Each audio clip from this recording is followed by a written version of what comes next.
malam di Sekotong berubah mencekam. Setelah berminggu-minggu tanpa kejelasan, penyidik hampir kehilangan arah.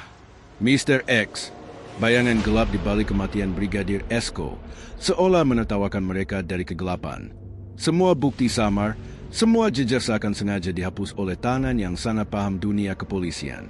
Namun, ketika semua pintu hampir tertutup, suara kecil dari seorang bocah justru membuka celah kebenaran yang selama ini terkunci rapat. Dengan polosnya, ia mengucapkan kalimat yang mengubah segalanya. Aku lihat dua orang bawa karung malam itu, satu pakai baju polisi.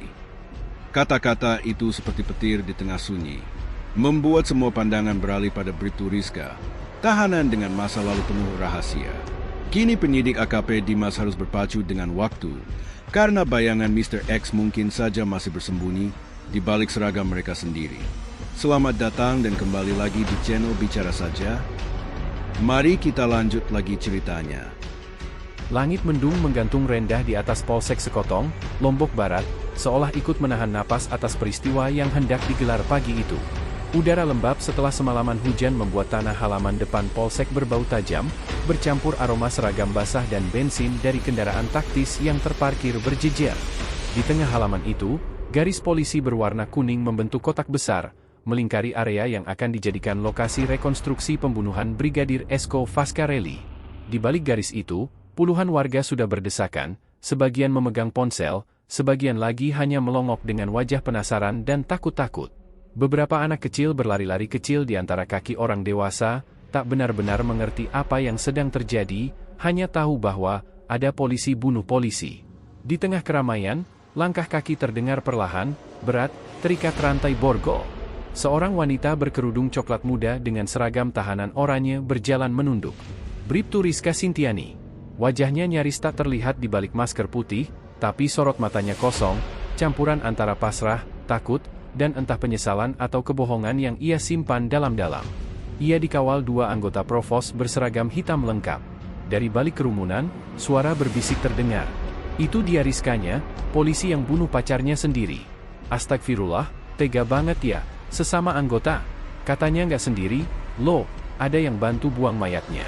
Bisik-bisik itu menusuk telinga AKP Dimas, penyidik utama kasus ini, yang berdiri tegak di ujung garis polisi. Ia tak suka ketika masyarakat membentuk opini lebih cepat daripada penyelidikan berjalan. Tapi hari ini, ia tak bisa menghindar. Rekonstruksi ini bukan hanya demi hukum, tapi juga demi menenangkan gelombang kecurigaan publik. Di tangannya tergenggam berkas tebal, hasil olah TKP, visum, dan kronologi versi Rizka. Ia sudah membaca berulang kali semalaman. Namun tetap saja, satu hal tak bisa ia pahami, bagaimana jasad Brigadir Esko bisa ditemukan sejauh 200 meter dari lokasi dugaan penembakan, tanpa jejak kendaraan, tanpa saksi yang melihat?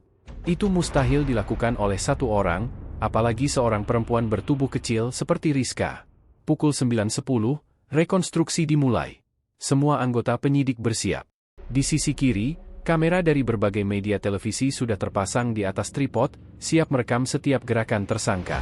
Rizka dituntun ke titik pertama, pintu kamar asrama polisi yang kini hanya tersisa bekas garis peluru di dindingnya. Dengan tangan gemetar, ia memperagakan bagaimana ia dan Brigadir Esko bertengkar malam itu. Tentang masalah pribadi, katanya, tentang kecemburuan dan perasaan dikhianati. Dia dorong saya duluan, Pak, ucapnya pelan, nyaris tak terdengar. Saya kaget, terus senjata itu meletus sendiri. Dimas menatap tanpa ekspresi. Ia sudah hafal kalimat itu. Kalimat yang sama diulang Rizka sejak awal penyidikan.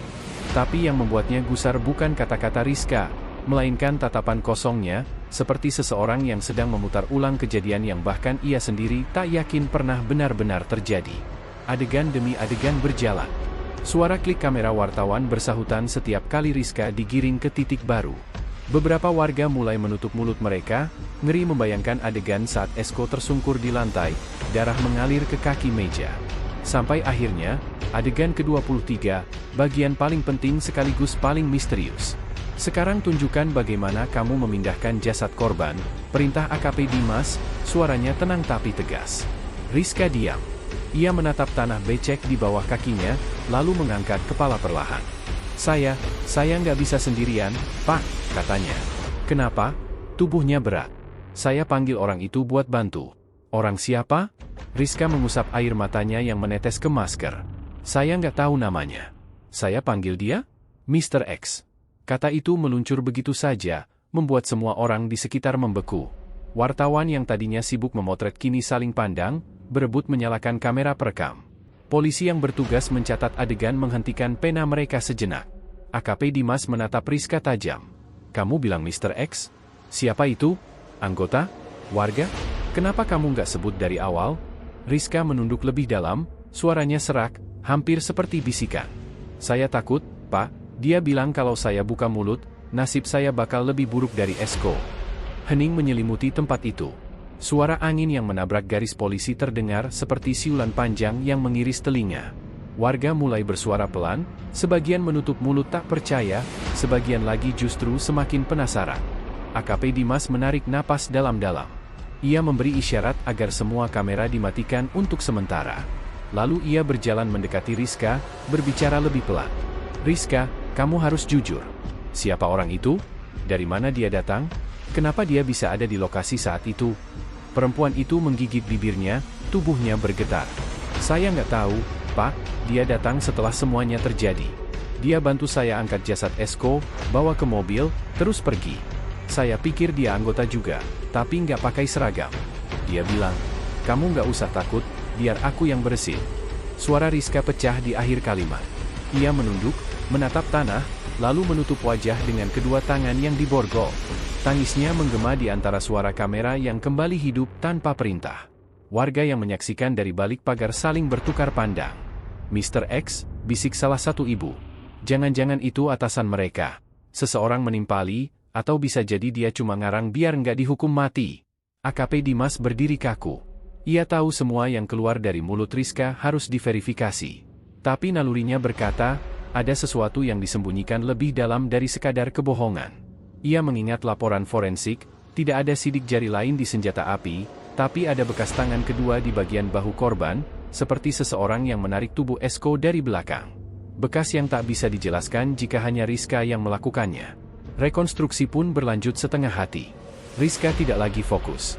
Beberapa kali ia menoleh ke arah pagar, seperti mencari seseorang. Tatapannya gelisah, seolah takut akan muncul sosok yang hanya ia yang bisa lihat. Hujan rintik mulai turun.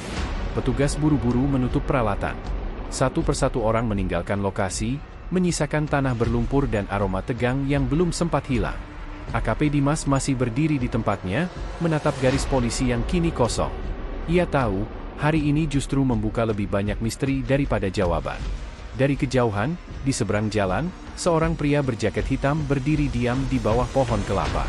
Tak ada yang memperhatikan keberadaannya, bahkan para warga pun tak menoleh. Namun mata pria itu menatap lurus ke arah Rizka yang dibawa kembali ke mobil tahanan. Tatapan yang dingin, tanpa emosi. Ia menyalakan rokok, mengembuskan asap perlahan, lalu berbalik pergi ketika mobil tahanan bergerak menjauh. Malamnya, kantor Polsek Sekotong tak lebih tenang. Ruangan penyidik penuh dengan laporan yang menumpuk. Hujan turun deras di luar, mengetuk atap seng berirama cepat. AKP Dimas menatap layar komputer, meninjau ulang rekaman CCTV dari asrama malam kejadian. Namun, di menit ke-02:14 setelah waktu dugaan penembakan, tiba-tiba muncul siluet hitam di ujung koridor. Sosok tinggi dengan jaket dan topi. Wajahnya tak terlihat, tapi arah pandangnya jelas, menuju kamar Rizka. Rekaman berhenti beberapa detik sebelum sinyal terputus total. Dimas memandangi layar itu lama, hingga pantulan wajahnya sendiri terlihat samar. Ia bergumam lirih, kalau benar ada Mr. X, berarti kasus ini jauh lebih gelap dari yang kukira. Malam itu, kantor Polsek Sekotong nyaris tak berbeda dengan markas perang. Lampu-lampu ruangan tetap menyala meski jarum jam hampir menyentuh pukul 2 dini hari. Asap kopi sachet bercampur dengan bau kertas basah memenuhi udara, dan di setiap meja berserakan dokumen yang belum sempat dibaca. Hujan baru saja reda, namun atap seng masih meneteskan sisa air yang jatuh perlahan, seolah ikut mengiringi keheningan penuh tekanan. AKP Dimas duduk di kursi paling ujung, menatap layar komputer dengan sorot mata yang berat. Rekaman CCTV dari asrama polisi masih berulang-ulang ia putar, mencari sesuatu yang mungkin terlewat. Namun setiap kali tayangan sampai di menit ke-02:14, sosok hitam itu muncul lagi, bayangan samar di sudut parkiran, berdiri tak jauh dari kamar Bribtu Rizka dan Brigadir Esko. tak jelas wajahnya, tapi sorot matanya, seolah menatap langsung ke arah kamera. Lalu, hilang begitu saja. Dimas memajukan badan, memperhatikan lebih dekat. Sosok itu mengenakan jaket gelap, tinggi sekitar 180 cm. Gerakannya cepat, tapi bukan seperti orang panik, lebih seperti seseorang yang tahu kapan dan bagaimana harus bergerak di area polisi. Ia mengetuk meja pelan. Dia bukan warga biasa. Dia tahu titik buta kamera. Suara langkah mendekat. Bribka Nanda, anggota forensik, muncul membawa map bening berisi hasil pemeriksaan lanjutan. "Pak, dari visum tambahan, ada bekas tangan lain di jasad korban," katanya sambil menyerahkan laporan. Lebar dan pola tekanan telapak berbeda dengan tangan Rizka. Mungkin pria. Dimas mengangguk pelan. Berarti benar, ada orang lain di lokasi malam itu. Ia berdiri, berjalan ke papan kronologi yang menempel di dinding.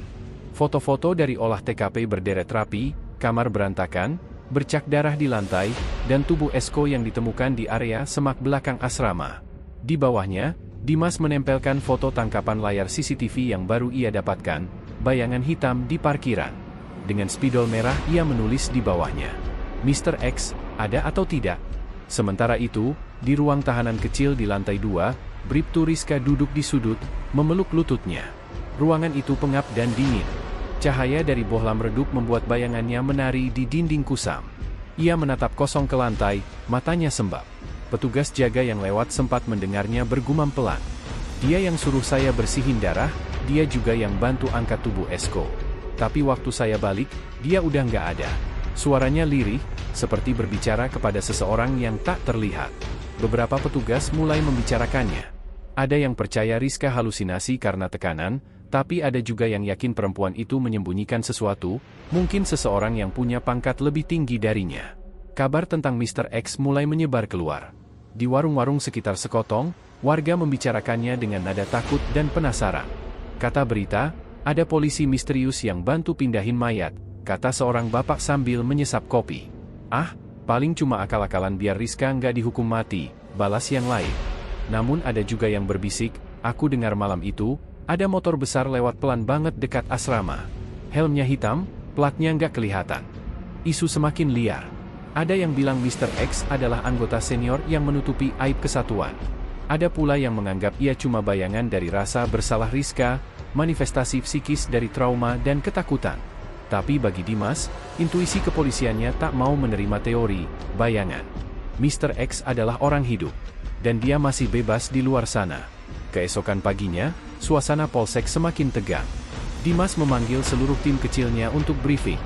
Di papan besar, ia memetakan waktu kejadian detik demi detik. Korban ditembak pukul 23.12, jelasnya. Sementara jasad ditemukan pukul 1.05 dini hari di semak belakang asrama. Artinya, ada jeda hampir 2 jam. Ia menunjuk garis waktu dengan spidol hitam. Pertanyaannya, apa yang terjadi selama 2 jam itu? Bribka Nanda menimpali, kalau pelaku tunggal, mustahil tubuh korban bisa dipindahkan sejauh 200 meter tanpa jejak kendaraan. Tapi kalau ada yang bantu, ya, potong Dimas. Kalau ada yang bantu, berarti ada persekongkolan. Ia berjalan ke arah jendela, menatap keluar. Di halaman belakang, tempat rekonstruksi kemarin masih berantakan.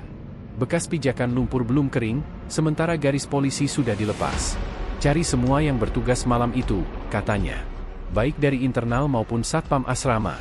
Aku mau tahu siapa yang izin keluar, siapa yang tidak tercatat hadir, bahkan siapa yang datang paling awal waktu evakuasi." Nanda mengangguk. "Baik, Pak." Namun sebelum ia pergi, Dimas menambahkan satu kalimat lirih tapi tajam. "Dan, jangan bilang siapapun tentang sosok di CCTV itu. Belum saatnya publik tahu." Sore harinya, Dimas memutuskan memeriksa langsung lokasi penemuan jasad Esko. Hutan kecil di belakang asrama itu kini sunyi, hanya terdengar suara jangkrik. Di tanah yang masih lembab, bekas galian polisi sebelumnya sudah tertutup daun-daun baru. Dimas jongkok, memungut sesuatu dari tanah, sepotong kain kecil berwarna abu-abu. Ia simpan dalam kantong plastik. "Mungkin serpihan dari pakaian Mr. X," gumamnya. Di kejauhan, samar terdengar deru motor besar melewati jalan kecil yang menanjak ke arah pantai. Suaranya berat, khas mesin 600 cc. Dimas menoleh, tapi hanya sempat melihat lampu belakang menghilang di tikungan. Hatinya berdegup cepat. Apakah itu kebetulan, atau seseorang sedang mengawasinya? Malam kedua setelah rekonstruksi, mimpi buruk mulai menghantui Rizka di sel tahanan. Ia terbangun dengan keringat dingin, merasa seseorang berdiri di depan jeruji. "Siapa di sana?" bisiknya. Tak ada jawaban, hanya suara rantai pintu yang bergetar perlahan. Ia memejamkan mata, takut membuka pandangan. Tapi dalam sekejap, ia yakin, ada yang berbisik di telinganya. "Diam, Rizka. Aku masih di sini." Ia menjerit keras hingga petugas datang. Saat diperiksa, tak ada siapapun di luar sel.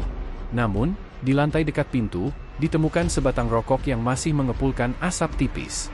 Padahal, tak ada satupun petugas yang merokok di area tahanan. Keesokan paginya, Dimas datang lebih awal. Laporan malam itu sudah sampai di mejanya. Ia membaca cepat, lalu berdiri membeku. Rokok yang ditemukan di depan sel Rizka bermerek sama dengan puntung yang pernah ia temukan di area semak tempat jasad Esko dibuang, merek asing yang jarang dijual di Lombok Barat. "Dia datang ke sini," gumam Dimas pelan. Mr. X datang lagi. Ia tahu ini bukan kebetulan. Seseorang dengan berani menembus wilayah polisi, meninggalkan tanda, seolah ingin berkata, "Aku lebih dekat dari yang kamu kira." Dimas menatap keluar jendela. Hujan kembali turun, kali ini lebih deras. Di kejauhan, di tepi jalan depan polsek, ia sempat melihat seseorang berdiri di bawah payung hitam, tak bergerak, menatap ke arah bangunan tempat Rizka ditahan. Seketika hawa dingin menjalari punggungnya. Kasus ini bukan sekadar tentang pembunuhan seorang polisi. Ini tentang seseorang yang ingin memastikan kebenaran tidak pernah sampai ke permukaan. Dan untuk pertama kalinya, AKP Dimas menyadari, perburuan terhadap Mr. X baru saja dimulai. Langit sekotong malam itu tampak seperti luka yang belum sembuh, kelam, tenang di permukaan, tapi menyimpan badai di dalamnya. Di halaman belakang polsek, lampu sorot menerangi area pencarian baru. Tim penyidik dari Polda NTB didatangkan untuk memperkuat penyelidikan. Mereka menyisir setiap jengkal hutan kecil di belakang asrama polisi, tempat di mana anjing pelacak berhenti dan menggonggong keras. Di sana, ditemukan sepasang sarung tangan lateks dan seutas tali nilon, sebagian terpendam dalam lumpur yang masih lembab. Ada bercak merah samar di ujungnya, darah yang masih belum benar-benar kering. "Jejaknya bersih banget, Pak," ucap Bribka Nanda sambil menyalakan senter UV dan menyorot permukaan sarung tangan. "Nggak ada sidik jari, nggak ada serat kain. Seolah sengaja dibersihkan." AKP Dimas Jongko menatap benda itu dengan wajah tegang. "Orang ini tahu persis cara kerja polisi," katanya pelan tapi tajam. "Dia bukan amatir." Tim forensik segera membawa barang bukti itu ke laboratorium. Tapi bahkan setelah proses DNA dijalankan, hasilnya nihil. Tak ada kecocokan dengan data personel polsek maupun dengan data kriminal daerah. Dimas merasa ada sesuatu yang jauh lebih besar dari sekadar kasus pembunuhan biasa. Malamnya, setelah semua anggota pulang dan kantor polsek kembali senyap, Dimas duduk di ruang penyidik. Di depannya, layar monitor menampilkan rekaman CCTV dari berbagai sudut asrama. Ia sudah menontonnya ratusan kali, tapi malam ini matanya menangkap sesuatu yang luput selama ini. Di detik ke-22:18, tepat setelah Esko terjatuh, ada bayangan samar di ujung koridor. Seseorang berdiri diam, tubuhnya tinggi, mengenakan jaket hitam dan masker menutupi separuh wajah. Bayangan itu terlihat hanya 2 detik, sebelum ia melangkah menuju kamar Rizka. Dan tepat setelah itu, layar gelap. Sinyal CCTV mati. "Dam," desis Dimas, mengepalkan tangannya di atas meja. Dia tahu kapan kamera mati. Ini bukan kebetulan. Keesokan paginya, Dimas memanggil Bribka Nanda dan 2 penyidik muda lainnya. Mereka berkumpul di ruang briefing kecil, dindingnya dipenuhi peta area sekitar asrama dan garis waktu kasus. "Kemungkinan besar, Mr. X adalah orang dalam," kata Dimas sambil menunjuk peta dengan spidol merah. Dia tahu posisi kamera, tahu celah waktu antara pergantian jaga, dan tahu kapan generator CCTV mati karena pemadaman lokal. Salah satu penyidik muda, Raffi, mengangkat tangan. "Tapi, Pak, kalau dia orang dalam, kenapa nggak ada satupun yang kenal ciri-cirinya? Jaket hitam dan masker, bisa siapa aja." "Justru itu yang saya takutkan," jawab Dimas dingin. "Kalau dia tahu semua rutinitas kita, berarti dia salah satu dari kita." Suasana ruangan mendadak berat. Tak ada yang berani bicara. Di antara mereka, terlintas ketakutan bahwa pelaku bukan hanya bersembunyi di luar sana, tapi mungkin masih berjalan di koridor polsek setiap hari. Sementara itu, di ruang tahanan, Bribtu Rizka masih menunduk lesu. Wajahnya pucat, bibirnya pecah, dan matanya memerah karena kurang tidur. Seorang polisi wanita yang menjaga tahanan, Bribka Maya, mencoba menenangkannya. "Rizka, kamu yakin Mr. X itu bukan halusinasi? Kadang kalau orang shock, bisa ngerasa lihat sesuatu padahal enggak." Rizka menatap kosong ke lantai. "Kalau halusinasi, kenapa dia bisa bantu saya angkat tubuh Esko? Kenapa dia tahu di mana ember dan kain pel? Dia tahu semuanya." "Bak." Suara Rizka melemah, tapi matanya tiba-tiba berkaca-kaca. "Dia juga nyuruh saya buang HP Esko ke selokan." Maya terdiam. Informasi baru itu tak pernah muncul di BAP sebelumnya. Dan anehnya, ponsel milik Esko memang belum ditemukan sampai hari itu. Dimas menerima laporan dari Maya malam itu juga. Ia segera memerintahkan penyisiran ulang di area belakang asrama, terutama di saluran air yang mengarah ke rawa kecil di belakang pos jaga. Pencarian berlangsung hingga tengah malam. Akhirnya, di dasar lumpur hitam pekat, tim berhasil menemukan ponsel Esko dalam kondisi rusak parah, tapi masih bisa diambil data memorinya. Begitu hasil digital forensik keluar, Dimas terhenyak. Di dalam ponsel, ada rekaman suara berdurasi 43 detik, terekam otomatis sesaat sebelum kematian. Suara Esko terdengar panik. "Kamu jangan ikut-ikut dia, Rizka. Kamu nggak tahu siapa dia sebenarnya. Lepasin senjata itu." Lalu terdengar bentakan laki-laki, berat dan dalam. "Terlambat, Esko. Kau sudah terlalu banyak tahu." Setelah itu, suara letusan. Dan hening. Dimas menutup laptop pelan. Nafasnya berat. Itu bukan suara Rizka. Itu suara laki-laki yang belum pernah ia dengar sebelumnya. "Berarti benar," gumamnya lirih. "Mr. X itu nyata." Ia memanggil semua tim malam itu juga. "Kita ubah arah penyelidikan," katanya tegas. "Kita cari siapa saja yang punya akses ke asrama malam itu. Termasuk anggota yang sedang cuti, atau yang sudah dipindah tugas dalam 6 bulan terakhir." Raffi menatap data yang terpampang di papan tulis. "Ada satu nama, Pak. Brigadir Hasan. Pernah satu regu sama Esko dan Rizka. Tapi sejak 3 bulan lalu dia minta mutasi ke Bima." Dimas mengernyit. "Kau yakin? Dia orang terakhir yang diketahui punya kunci duplikat gudang senjata, Pak." Sunyi. Semua tatapan tertuju pada nama itu. Di luar kantor, hujan turun deras. Petir menyambar di kejauhan, menerangi halaman Polsek Sekotong yang basah dan kosong. Namun dari dalam ruang tahanan, Rizka tiba-tiba terbangun dari tidurnya. Nafasnya tersengal, matanya menatap gelap di sudut ruangan. Ia yakin melihatnya lagi, bayangan seseorang berdiri di balik jeruji besi, memakai jaket hitam. Dan kali ini, bayangan itu berbisik pelan. "Diamlah, Rizka. Jangan buka mulut, kalau kamu masih mau hidup." Rizka menjerit. Tapi ketika penjaga datang, tak ada siapapun di sana, hanya udara dingin dan bau logam yang menusuk. Dan dari ruang penyidik, Dimas menerima panggilan darurat dari pos jaga. "Pak, tahanan Rizka histeris," katanya Mr. X datang ke selnya. Dimas terdiam beberapa detik. Pikirannya berputar cepat, antara nalar dan kemungkinan yang tak bisa dijelaskan. Malam itu, untuk pertama kalinya, ia mulai berpikir bahwa Mr. X mungkin tak hanya berwujud manusia. Tanggal 3 Oktober 2025, pagi Sekotong diselimuti kabut tebal. Hujan semalam membuat udara terasa lembab, dan halaman polsek masih penuh lumpur. Garis polisi yang kemarin sudah hampir pudar kini kembali ditegaskan. Hari itu, penyidik memutuskan untuk menggelar rekonstruksi tambahan, setelah munculnya temuan baru dari rekaman suara di ponsel Esko. Rizka dibawa kembali ke tempat kejadian, kamar asrama Blok C nomor 7, tempat di mana Brigadir Esko ditemukan tewas bersimbah darah. Bangunan itu sudah disegel berhari-hari. Bau formalin bercampur debu tua memenuhi udara. Lampu gantung yang temaram membuat suasana terasa lebih menyeramkan daripada sebelumnya. Bribtu Rizka melangkah pelan, rantai borgol di tangannya berderak pelan setiap kali ia bergerak.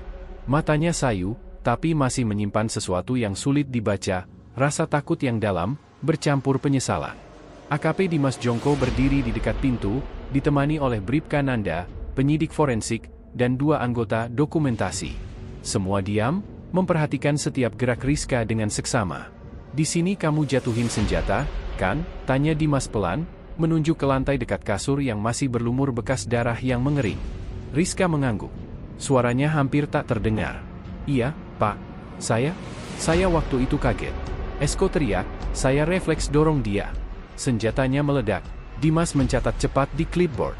Lalu setelah itu, Rizka menatap kosong ke arah pintu. "Saya teriak minta tolong. Tapi nggak ada yang datang. Semua hening beberapa detik. Hanya suara kipas tua di sudut ruangan yang berderit. Lalu siapa yang pertama kali muncul setelah tembakan? Tanya Dimas lagi, nadanya tajam tapi terkendali. Rizka diam. Matanya bergerak ke arah jendela, lalu ke pintu. Tangannya gemetar. 2 orang, katanya akhirnya, suaranya hampir seperti bisikan. 2 orang datang malam itu. Tapi saya cuma kenal 1. Ruangan langsung menjadi sunyi. Semua anggota penyidik saling pandang. 2 orang, ulang Dimas perlahan. Siapa yang satu lagi? Rizka tidak menjawab. Bibirnya bergetar, lalu ia mundur beberapa langkah hingga punggungnya menempel ke dinding. Saya nggak tahu namanya. Tapi dia yang bawa karung, dia yang bantu angkat Esko. Dan yang satunya? Dimas mencoba menahan nadanya tetap tenang. Rizka menunduk. Brigadir Hasan. Seketika suasana berubah. Bribka Nanda terbelalak, sementara 2 anggota lain langsung menoleh ke arah Dimas. Nama itu kembali muncul, menguatkan dugaan lama mereka. Namun sebelum Dimas sempat bertanya lebih lanjut, Rizka tiba-tiba menjerit. Suaranya melengking, membuat semua orang di ruangan itu tersentak. Jangan deket-deket aku. Ia menutup telinganya, berteriak seolah mendengar sesuatu yang tak terdengar oleh siapapun. Matanya menatap ke arah pintu kamar, tempat tak ada siapa-siapa berdiri. Polisi panik. 2 anggota berusaha menenangkannya, tapi Rizka terus berteriak. Dia di situ. Di balik pintu itu. Jangan biarin dia masuk. Dimas spontan menoleh ke arah pintu. Tak ada apapun. Tapi tiba-tiba, handle pintu itu bergerak pelan. Bunyi klik-klik terdengar, seperti seseorang mencoba membukanya dari luar. Bribka Nanda segera menarik pintu dan mengarah keluar, tapi lorong itu kosong. Hanya udara lembab dan cahaya lampu redup yang menembus kabut pagi. Pak, nggak ada siapa-siapa, katanya pelan, tapi suaranya terdengar gemetar. Rizka sudah jatuh terduduk di lantai, menangis histeris. Dia datang lagi, Pak Dimas, tolong, jangan biarin dia deket aku. Dimas menatap wajah Rizka yang kini pucat seperti kertas. Air mata mengalir deras, tapi di balik ketakutannya, ada sesuatu yang tulus, kepanikan yang tak mungkin dibuat-buat. Rekonstruksi dibatalkan. Rizka dibawa kembali ke ruang tahanan di Polsek dengan penjagaan ketat. Sementara itu, Dimas memerintahkan tim untuk memeriksa area sekitar kamar, terutama lorong yang menuju pintu belakang asrama. Di sana ditemukan bekas tapak sepatu berukuran lebih besar dari milik anggota manapun yang hadir. Tapak itu menuju ke arah gudang senjata lama, tempat yang sudah tak digunakan sejak 2 bulan lalu. Dimas membawa senter dan 2 anggota bersamanya. Saat mereka membuka pintu gudang, bau karat dan minyak mesin menyeruak. Debu tebal menempel di setiap sudut, tapi di salah satu rak tua, ditemukan jaket hitam yang sama seperti di rekaman CCTV. Ini dia, desis Nanda. Dimas mengangkat jaket itu dengan sarung tangan, lalu memperhatikan noda di bagian lengan kanan, bercak darah yang sudah mengering. Namun yang membuat bulu kuduk mereka berdiri adalah sesuatu yang ditemukan di saku dalam jaket. Foto Polaroid, menampilkan Rizka dan Esko sedang tersenyum di kantin Polsek, dengan tulisan di bagian bawahnya. Kau tidak pernah tahu siapa yang mengawasi. Malam harinya, Dimas duduk sendiri di ruang kerjanya. Lampu meja kecil menyinari dokumen yang berserakan. Ia menatap foto Polaroid itu lama sekali. Ada rasa curiga yang semakin kuat. Mr. X mungkin bukan sekadar kaki tangan, tapi orang yang sudah lama mengamati mereka semua, bahkan sebelum pembunuhan terjadi. Telepon di mejanya tiba-tiba berdering. Nomor tak dikenal. Dimas mengangkatnya. Polsek Sekotong, AKP Dimas bicara. Tak ada jawaban. Hanya suara napas berat di seberang sana. Lalu, dengan suara rendah dan serak, seseorang berbisik. Kamu makin dekat, Dimas, tapi kalau kamu terus gali, kamu akan bernasib sama seperti Esko. Sambungan langsung terputus. Dimas mematung. Tangannya dingin, napasnya berat. Ia menatap kembali foto itu, lalu ke arah jendela yang menghadap ke halaman belakang Polsek. Dan di sana, di bawah cahaya lampu jalan yang remang, ia melihat seseorang berdiri diam mengenakan jaket hitam. Bayangan itu menatap ke arah ruangannya beberapa detik, lalu perlahan menghilang di balik kabut. Malam itu, untuk pertama kalinya, AKP Dimas mulai merasa, Mr. X tidak lagi sekadar buronan. Ia adalah bayangan yang kini mengintai siapapun yang berani mencari kebenaran. Langit sore di Sekotong tampak murung. Sinar matahari redup di balik awan kelabu, menyisakan cahaya jingga pucat yang menimpa halaman Polsek.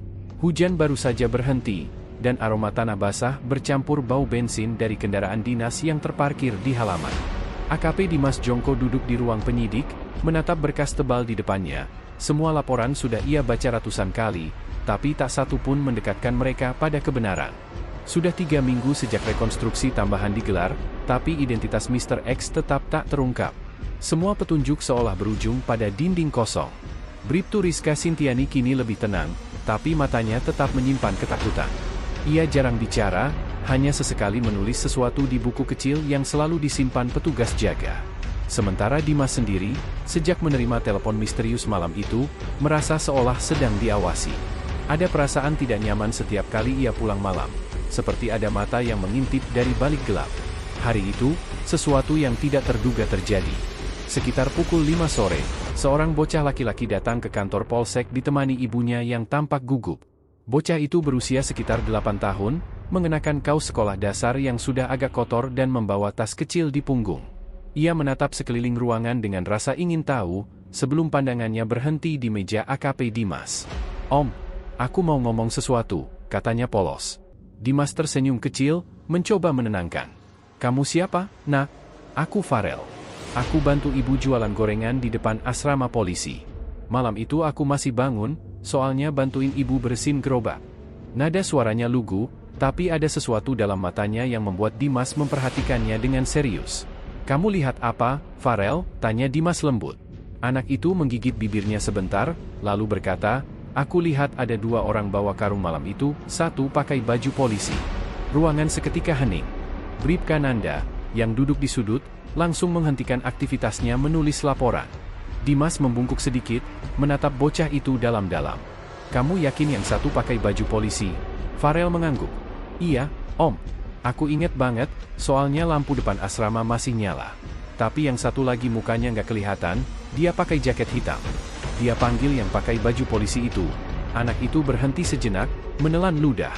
Dia bilang gini, "Cepat, Rizka, keburu ketahuan." Napas Dimas tertahan. Ia menoleh pelan ke arah Rizka yang duduk di kursi tahanan di pojok ruangan. Wajah Rizka langsung pucat pasi, tangannya gemetar. Matanya menatap kosong ke arah bocah kecil itu, seolah masa lalu yang coba ia kubur kembali menyeruak. "Farel," tanya Dimas lagi, "kamu ingat jam berapa kamu lihat itu?" "Kayaknya malam banget, Om. Mungkin lewat jam 10. Abis itu aku dengar suara motor besar, 2 kali. Kayak motor trail. Terus mereka pergi ke arah jalan barat." Bribka Nanda langsung mencatat cepat di buku laporannya. Dimas berdiri, langkahnya tegas. "Baik. Kita cek lagi area barat asrama. Kalau benar ada yang kabur pakai motor, pasti ada jejaknya." Sore itu juga, penyisiran dilakukan kembali. Tim penyidik menyusuri jalur tanah yang mengarah ke bukit kecil di barat asrama. Jalan itu jarang dilalui, penuh lumpur dan rumput liar yang menutup sebagian besar jejak ban. Namun tak jauh dari tikungan ketiga, salah satu anggota menemukan plat motor terlepas di tanah. Nomor polisi, Dr. 3187 HK. Dimas berjongkok, memperhatikan plat itu. Di bagian bawahnya, masih ada bercak lumpur tebal bercampur sisa oli. "Cek ke database kepolisian," perintahnya. Setengah jam kemudian, laporan masuk. "Pak, plat ini nggak terdaftar. Nggak ada di data Samsat, nggak ada juga di daftar motor dinas." Dimas memicingkan mata. "Motor hantu," gumamnya pelan. Namun yang membuatnya semakin curiga adalah lokasi penemuan plat itu. Tak jauh dari situ, di bawah batang pohon besar, ditemukan potongan kain oranye kecil, mirip serpihan dari seragam tahanan. Malamnya, Dimas kembali ke Polsek. Rizka duduk di kursi besi, wajahnya lelah, tapi matanya penuh kegelisahan. Dimas mendekat, duduk di depannya. "Rizka," katanya pelan, "ada bocah yang lihat kamu malam itu. Kamu nggak sendirian. Siapa orang kedua yang bersamamu?" Rizka diam. Ia menunduk, lalu menggigit bibir. Air mata mulai mengalir. "Saya nggak tahu namanya, Pak. Tapi dia orang yang sama yang bantu saya buang tubuh Esko." "Dia? Dia yang bawa karung itu. Kenapa kamu nurut?" Dimas menahan nada emosinya. "Dia bilang, kalau saya nggak ikut bantu, dia bakal bilang ke semua orang kalau saya pelaku tunggal. Dia tahu segalanya, Pak. Bahkan tahu kode akses brankas senjata." Dimas tertegun. "Kode akses senjata? Dari mana dia tahu itu?" Rizka menatapnya lurus. "Karena dia juga polisi." Kata itu membuat ruangan terasa menutup. Sunyi. Nanda yang berdiri di belakang hampir menjatuhkan berkas dari tangannya. "Siapa namanya?" tanya Dimas dengan nada berat. Waktu dia bantu saya, dia bilang, "Panggil saya Hasan." Tapi saya tahu dia bukan Hasan yang dulu kerja di sini. Rizka menarik napas gemetar. Suaranya beda. Wajahnya nggak kelihatan. Tapi saya tahu, itu bukan Hasan yang asli. Keesokan harinya, tim Polda NTB datang membawa hasil digital forensik baru. Dari ponsel Esko, mereka berhasil memulihkan sebagian foto yang sebelumnya terhapus otomatis. Salah satunya menunjukkan dua sosok di depan kamar asrama, satu jelas Rizka, yang satunya siluet hitam tinggi, berdiri di belakangnya. Tanggal pengambilan, malam pembunuhan. Namun data metadata foto menunjukkan sesuatu yang aneh, GPS-nya menunjukkan lokasi 300 meter dari tempat kejadian. Artinya, seseorang memanipulasi file itu sebelum dihapus. Dimas menatap layar monitor itu lama, lalu berkata lirih, "Ini bukan cuma kasus pembunuhan. Ini konspirasi di dalam seragam." Sore menjelang malam, kantor Polsek mulai sepi. Dimas menatap jendela ruangannya yang buram oleh embun. Ia tahu, bocah kecil bernama Farel telah membuka kunci baru, kunci terakhir menuju misteri besar yang berlapis. Tapi di sisi lain, Dimas juga mulai sadar, seseorang mungkin tidak suka rahasia ini kembali digali. Ketika ia hendak menutup berkas dan pulang, tiba-tiba ponselnya bergetar. Satu pesan masuk dari nomor tak dikenal. "Anak kecil itu bicara terlalu banyak. Kalau kamu peduli nyawanya, hentikan penyelidikan ini malam ini juga." Dimas membeku. Tangannya gemetar memegang ponsel. Di luar jendela, angin bertiup kencang, membuat tirai bergoyang pelan. Dan dari kejauhan, samar-samar terdengar deru motor besar mendekat ke arah Polsek Sekotong. Malam itu, Dimas tahu, Mr. X belum selesai. Dan kebenaran yang ia cari, baru saja mulai menunjukkan taringnya.